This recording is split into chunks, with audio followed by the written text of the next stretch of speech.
સુરતની સુમુલ ડેરીની ચૂંટણીના પરિણામો જાહેર થતા ભાજપે જંગી જીત નોંધાવી છે। કુલ 16 બેઠકો માટે યોજાયેલી ચૂંટણીમાં ભાજપ સમર્થિત ઉમેદવારોએ 15 બેઠકો પર વિજય મેળવી બહુમતી સાથે સુમુલ ડેરી પર પોતાનો દબદબો જાળવી રાખ્યો છે, જ્યારે એક બેઠક પર અપક્ષ ઉમેદવારનો વિજય થયો છે।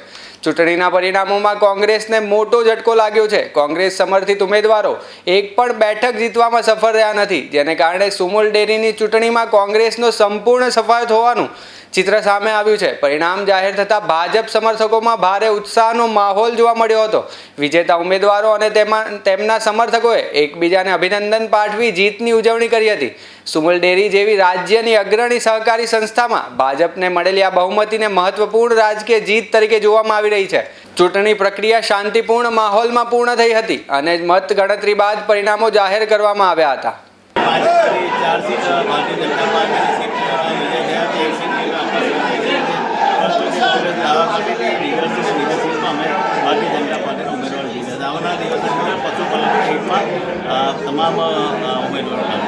દક્ષિણ ગુજરાતના આદિવાસી સમાજની જીવાદોરી સમાન સુમુલ ડેરી જે ખૂબ મહત્વની ડેરી છે, એની ચૂંટણી થઈ।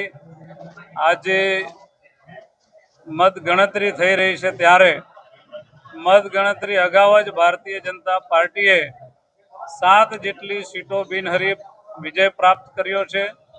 અને આજે પણ જે પરિણામ આવી રહ્યા છે એ પરિણામો પણ ભારતીય જનતા પાર્ટીની તરફેણમાં જ છે, કારણ કે આદરણીય પ્રધાનમંત્રી શ્રી નરેન્દ્રભાઈ મોદી સાહેબ અને આદરણીય ગુજરાતના મુખ્યમંત્રી શ્રી ભૂપેન્દ્રભાઈ પટેલ સાહેબ અને અમારા ભારતીય જનતા પાર્ટીના પ્રદેશ અધ્યક્ષ જગદીશભાઈ વિશ્વકર્મા સાહેબ જે પ્રકારે ગુજરાતમાં અને દેશમાં ખેડૂતો અને પશુપાલકો માટે સરકાર કામ કરી રહી છે ભારતીય જનતા પાર્ટીની, એ જોઈને આજે પણ છેલ્લા 15-20 વર્ષથી ફરી એકવાર પશુપાલકોએ ભારતીય જનતા પાર્ટી ઉપર જ વિશ્વાસ વ્યક્ત કર્યો છે અને ફરીવાર 5 વર્ષ માટે ભારતીય જનતા પાર્ટીને પશુપાલકોની સેવા કરવાની તક આપી છે।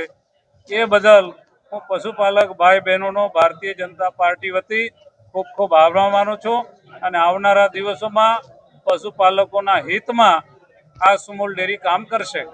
ઓલપાડ મત વિસ્તારમાંથી સુમુલની ચૂંટણી અંગે મેં ઉમેદવારી કરી હતી અને ગામડે ગામ મારા મતદારોને મેં સીધો સંપર્ક કરી મતદારો મારા પ્રત્યે વિશ્વાસ મૂક્યો છે, એટલે વિશ્વાસ મૂક્યા પછી મારી પણ જવાબદારી બને છે।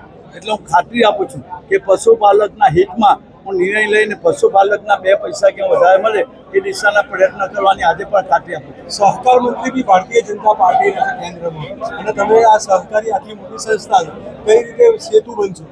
સહકાર સરકાર તરફથી જે કંઈ સહકારી યોજનાનો લાભ મળે, જે ગ્રાન્ટ આવે સુમુલમાં વધુમાં વધુ મળે એ દિશાના પ્રયત્ન કરવાની ખાતરી આપું છું।